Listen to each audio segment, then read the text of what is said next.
How's it going, and welcome back to our Marvel Snap deck highlight here on YouTube. Today we're going to be showcasing my latest variation of the disruptive mid-range decks I've been working on iterating and improving in the game. This is typically my favorite style of archetype to play in card games in general. Before we dive into the details, just like remind everyone, if you enjoy these types of videos, make sure you like this video and make sure you're subscribed to the channel. I'm planning to put out a few Marvel Snap highlights here per week, and you wouldn't want to miss any of them.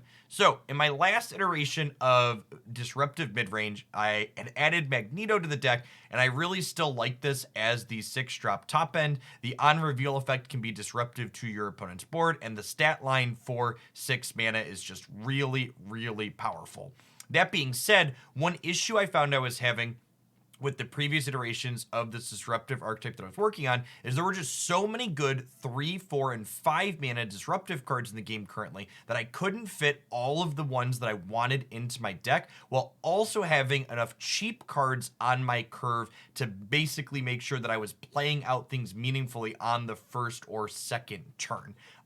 Another thing to note is that armor is a really key disruptive card right now, and while it only costs 2 mana, you almost never want to play armor out on turn 2, especially against Nova Carnage, because you want to wait to get to a point where you know where your opponent is likely to be playing their Novas to, so you can play this as a disruptive element. So in enters the card I've got the deck named after today, Domino. You always draw this card on turn 2 and not before. So Domino makes sure that we have a guaranteed play on the second turn of the game to add a little bit of power to the board so we don't fall incredibly behind, while letting us stack a ton of those good disruptive 3, 4, and 5 mana cards into my deck so we can interact with a lot of things. We had a few new disruptive elements here. So the first one I like to point out is Killmonger is a card that I've been really impressed with. This card is the reason why we're leaning on Domino as our guaranteed early play instead of something like Quicksilver. You note that there's no 1-drops in my deck, so Killmonger is always a very one-sided effect. Even in matchups where your opponent doesn't have 1-drops, Killmonger can also be excellent at clearing out squirrels from things like Central Park or ninjas from the location that flips that up that are going to clog up your board in a way that's inconvenient. Another 2-card combo that I've really liked in this deck here is Storm, who floods a location. Having a little bit of location control in case location flips up that you're not happy with has a lot of value. And then when a location is flooded, this is the last turn cards can be played here. This works really well alongside Juggernaut because you can play Storm into a location where you're ahead or at parity, and the following turn, when it's the last turn cards can be played into that location, you can play Juggernaut down to make sure that your opponent isn't able to get anything else into that location, and then you're likely to lock it up and win it with just these 2 cards in a lot of spots. Vision also has a good bit of synergy with Storm, since he's a card that we can play in another location to slide into that flooded area after the fact, should we end up behind there if we don't have something like a Juggernaut.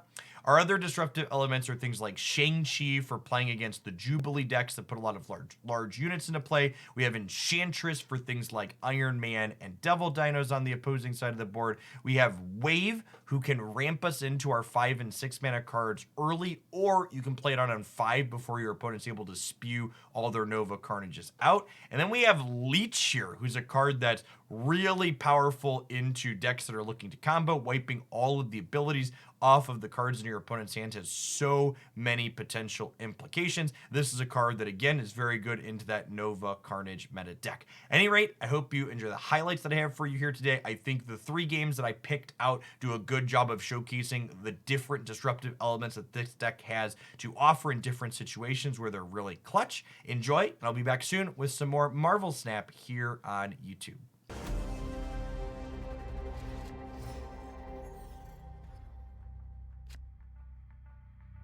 Negative zone. All right, that's fine. I don't have any turn 1 plays anyways. Let's hang out and see what the center location is here.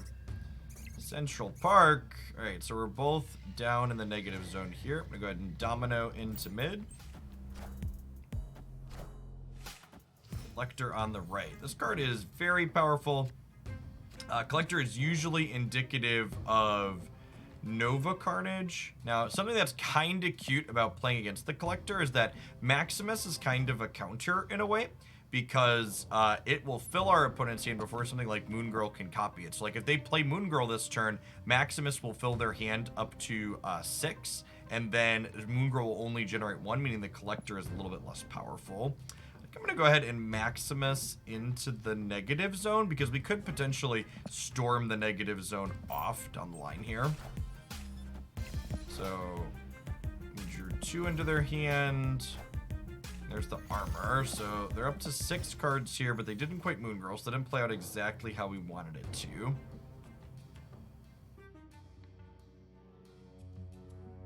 Go ahead and just vision mid for now and see what they do.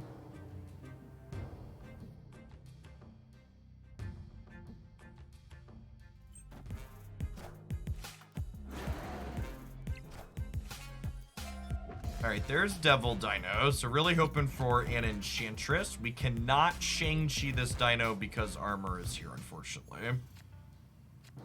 This is turn 5. I think we want to deploy our armor into the negative zone here to hedge Nova Carnage.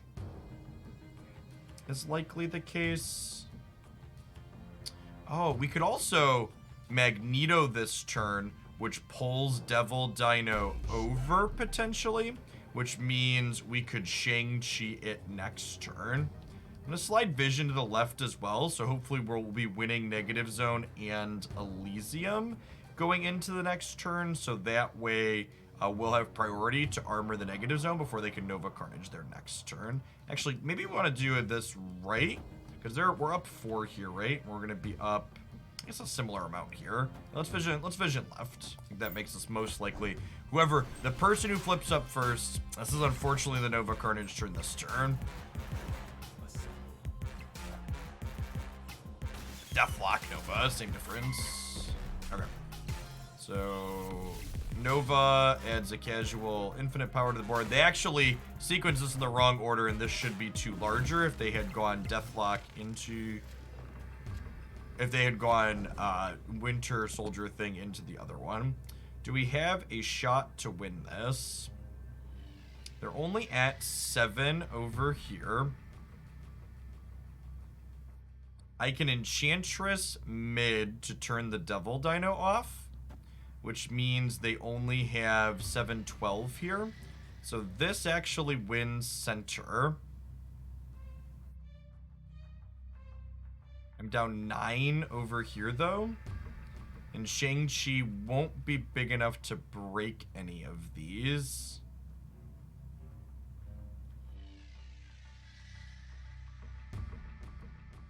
This is currently a 7 and an 8. So even if I storm here, these aren't big enough to be removed by Shang-Chi. I could Shang-Chi here, hoping the Collector gets big enough to get got, because they're going to flip up first. So if they generate even 1 card to their hand here, the Collector dies to Shang-Chi, which puts them to -9 here, which means I do win. Yeah, I'm gonna do this. Let's see what they do over here. I'm gonna assume they're gonna make the Collector bigger. Did we do it? I think we did it. Yeah, that's a Moon Girl too. Okay, yeah, we got him, right?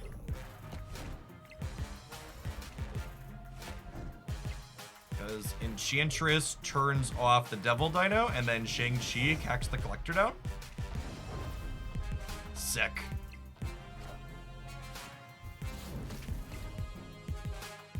Nice. We won each location by a single point. Great example of how our disruptive elements, when they line up, can play into even this very, very powerful deck.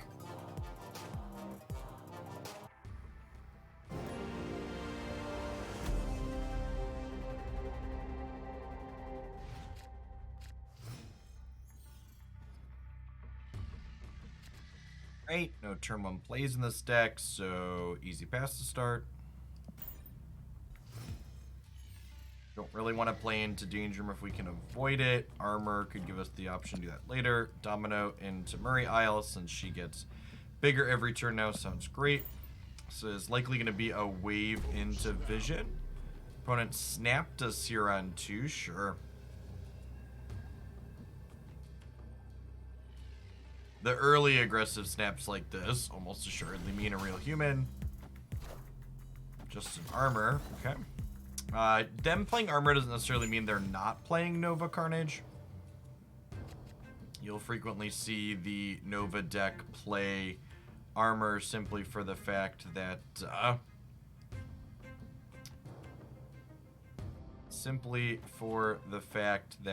looking to disrupt their opponents using Nova Carnages. I'm gonna armor left and then set up wave here in the Murray Isle.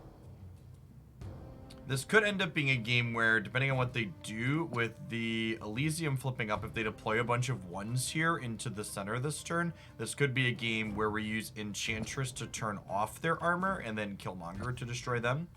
They also didn't play anything on turn 1, though. So we'll see what they have here. Remember, everything is currently cheaper, so we played a 3 and a 2. They could be doing the same. There's a wave of their own. The wave Elysium is making these animations go slow. Hopefully get a quality of life update on that type of thing here. Okay, so the wave in the Okoyo would imply that they're likely a Jubilee deck, which I think actually means I am interested in being able to Enchantress off this armor at some point, because we might want to Shang-Chi to destroy something larger in the center. We'll deploy Vision mid for now so he can get bigger. Yep. Ooh, that's a leech, huh? Interesting. I have 5 resources here. Leech pulls all the abilities off of cards in my opponent's hand. I feel like I'm going Enchantress mid into Killmonger right, just for extra power here. And then next turn we can slide Vision over and then Shang-Chi mid. And Vision's going to go up to 9 at end of turn because he's hanging out in Murray Isle. Let's see what they do. They do have priority, so their cards will flip up first here. Once is Arg. We'll see if that's actually an Arg or not. Okay, and Vision of their own is going to be a little bit bigger than ours. I assume their Vision is going somewhere sneaky as well. And then the Juggernaut, actually one of the reasons why I love this card, so he moves anything our opponent would play randomly to other spaces. So I can play Juggernaut here, so that way if they deploy anything else to the Danger Room alongside Vision, we end up getting them. And then Shang-Chi is going to take out Hulk in the center, so we should win mid. And then at most, they can move Vision to the left. But anything else they deploy here is going to get pushed out by Juggernaut to somewhere else. We could see them just play for the right side here, but I'm kind of expecting them to like move Vision and then play into the Danger Room to try and beat me here.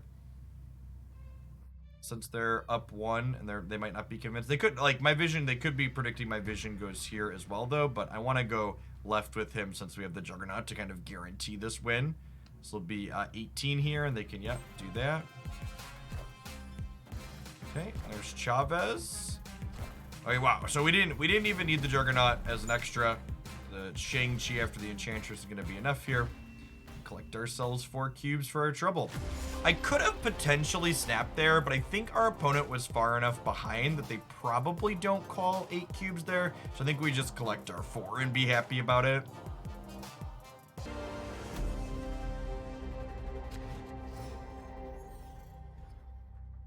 Great, no plays past the turn. We got a couple of different 3s for turn 3 here potentially.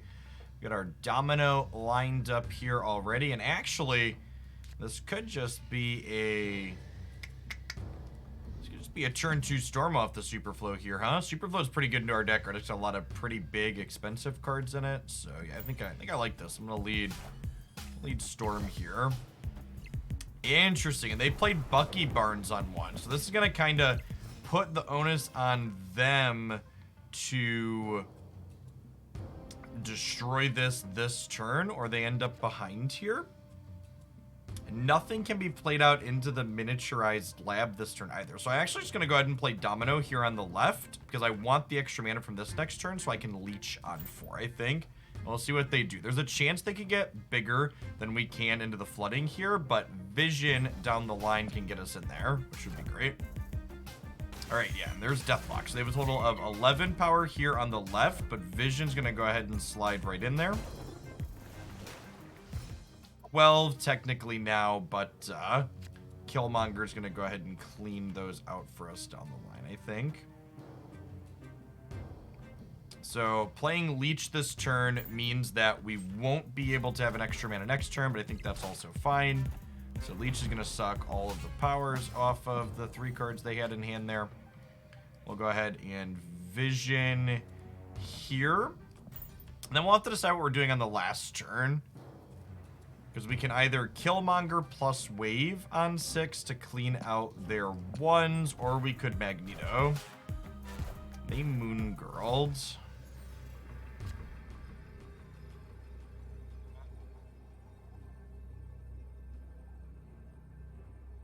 Huh.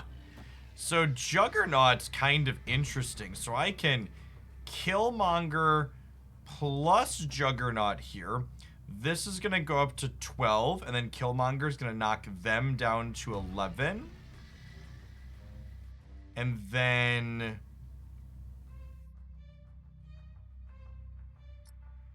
we should win this side. I guess I could theoretically deploy 3 things here.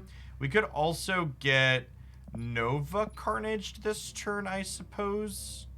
Because they do have priority. We'll see. I'm not going to snap, but I think I'm going to call. They only played 1 card here. Alright, so I guess if we push Chavez, we're a coin flip here. If we push Chavez mid, we win. Sweet.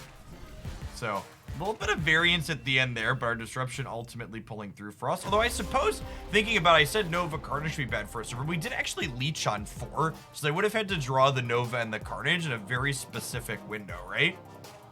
Yeah. Our disruptive elements working really well there. The Storm forcing the Deathlock early so they couldn't wait on this. And then Vision getting to slide over into here. Good synergy with them. And then Juggernaut plus Killmonger letting us take over the miniaturized lab here. Obviously, we needed this flip to break in our favor, but it did. And sometimes, you know, variance is good to you.